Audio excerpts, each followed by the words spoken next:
Let's bring in Doug Brinkley into the discussion. He's a professor of history at Rice University. And back in 2007, he wrote The Great Deluge, Hurricane Katrina, New Orleans, and the Mississippi Gulf Coast.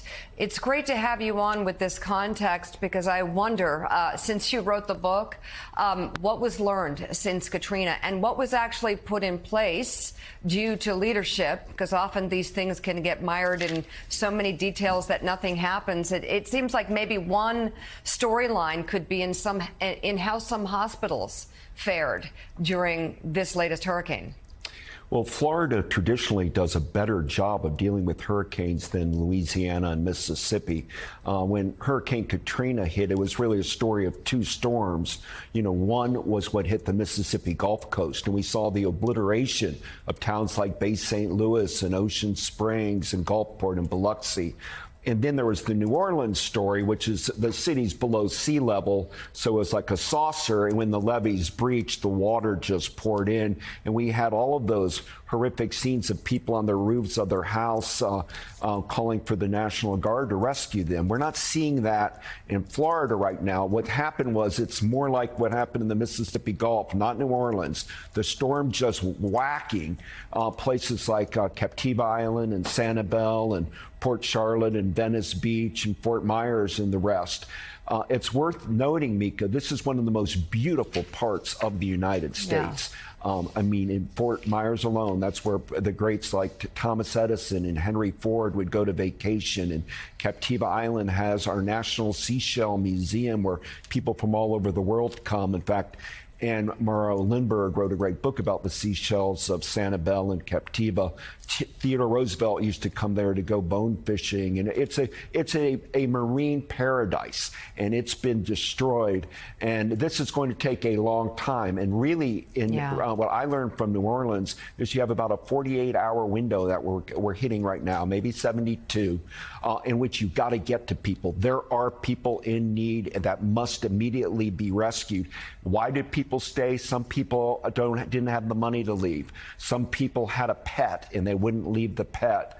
You have people now, if they don't have electricity, that are going to be on respirators, the ventilators and the like, and they'll end up dying. So you're going to see a death toll increase. But the hospitals are the key facilities right now. And we had a woman on our show yesterday, Carrie Sanders, interviewed her. Very typical situation, a caregiver with a loved one who she couldn't move. So this also is a test in leadership, and we learned a lot after Katrina, and a lot of political careers were impacted by it, by the response. For Florida Governor Ron DeSantis and governors of other states, as this hurricane moves north as a tropical storm right now, the challenge is not just that 48 hours and preserving life, but isn't it also in the weeks and months after that overall response? Well, absolutely. And where they're going to be judged, Governor DeSantis had the gall, the audacity when Hurricane Sandy hit New York to refuse emergency funding for New York. It was an outrage. He was a young hothead Tea Party Republican who just said that's just government doling out money. That's like charging things on a credit card.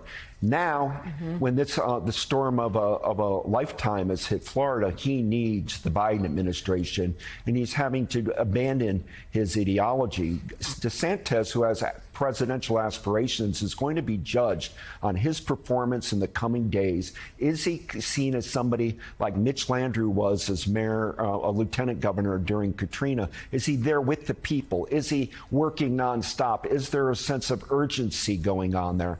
Because the story is only going to get worse. Most of the people that got out of their homes are worried about the mold and possible toxicity in the waters there. So this is a hurricane like Ian isn't about a day, it isn't about a week, it isn't about week two. It is going to be years before they get anything close to full recovery. Yeah, Doug Brinkley, thank you so much for coming on this morning.